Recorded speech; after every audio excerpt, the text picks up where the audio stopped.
그 라디오 자체는 문제될 게 없습니다. 이런 SD 카드 불법으로 다운받아가지고 이걸 팔고 있기 때문에 문제가 되고 있습니다.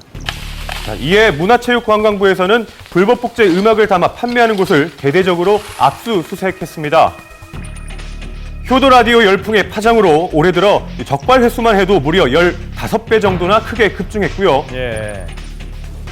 그럼에도 불구하고 이를 아는 어르신들은 거의 없어 보였습니다. 그러니까 우리는 그 저작권이 침해가 되니 뭐든지도 몰랐지. 모르셨어요? 그런 건 모르죠. 효도 라디오 여흥은 즐기되 불법 복제 음원은 꼭 근절돼야겠습니다. 맞습니다. 세계 각국의 기업과 NGO 단체들이 한자리에 모였습니다.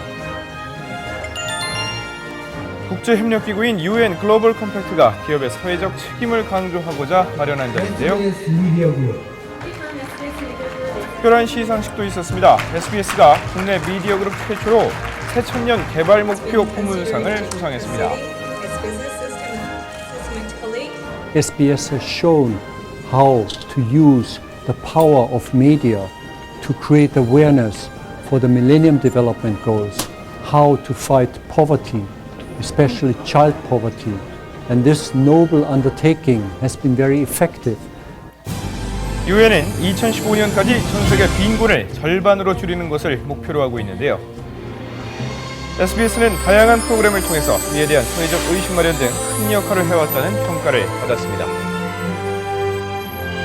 네, 요즘은 어려움에 처한 사람들에 대한 도움, 특히 이 기업 사회공헌 활동이 정말 중요하고 절실한 때인 것 같습니다. 네. 특히 요즘 이 필리핀 피해 현장에서는요, 태풍으로 인해서 국가 재난 사태까지 선포가 된 상황입니다.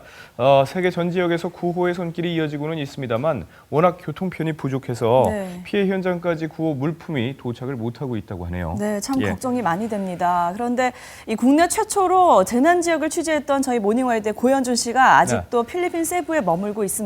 현재 상황이 어떤지 연결해 보도록 하겠습니다. 고현준 씨, 지금은 상황이 어떤가요? 자, 일단 세부의 날씨는 괜찮아 보이는데요. 네, 필리핀 세부 현지에 나와 있는 고현준입니다.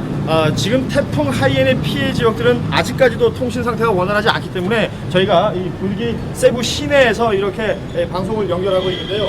태풍이 지나간 지 6일이 지나고 있습니다만 이 피해 복구 상황들은 아주 더디기만 합니다. 그도 그럴 것이 교통이나 통신, 인터넷, 전기 모든 것이 아직까지는 원활하지 않기 때문에 사망자 수나 실종자 수도 제대로 파악하기 힘들다고 얘기하고 있습니다. 저희가 현장에서 직접 취재했던 타클라반 현지 지역은 완전히 폐허가 된 상태에서 많은 사람들이 빠져나오고 있는 상황이고요. 이 필리핀 곳곳에서는 이 태풍 하이엔의 여러 가지 이 피해 상황들이 속출하고 있습니다.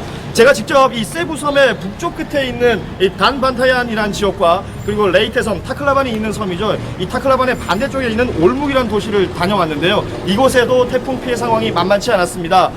생후 5개월 된 아이를 잃어버린 엄마의 눈물을 보았고요. 그리고 자신의 일터이자 보금자리인 자신의 집을 잃은 가족들의 하소연을 들었습니다. 그리고 배움터이자 놀이터여야 될 학교가 파괴가 되면서 그 학교가 길가에서 식량과 물을 구걸하고 있는 아이들의 모습을 보면서 굉장히 가슴이 먹먹해지는 것을 느꼈습니다. 외지인인 저를 발견하자마자 도움의 손길을 내밀었던 그 친구들을 생각해 보면서 태풍 피해 현장과 또 태풍 피해 현장에서 만났던 사람들을 여러분께 소개합니다.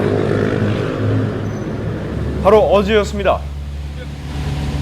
태풍 하이엔의 피해를 입은 지역 중에 레이티 섬에 타클로반이 피해가 아주 큰 것으로 알려져 있는데 그 타클로반 그 반대편에 있는 도시가 있습니다. 올묵이라는 도시인데 지금 그 상공에 떠 있거든요.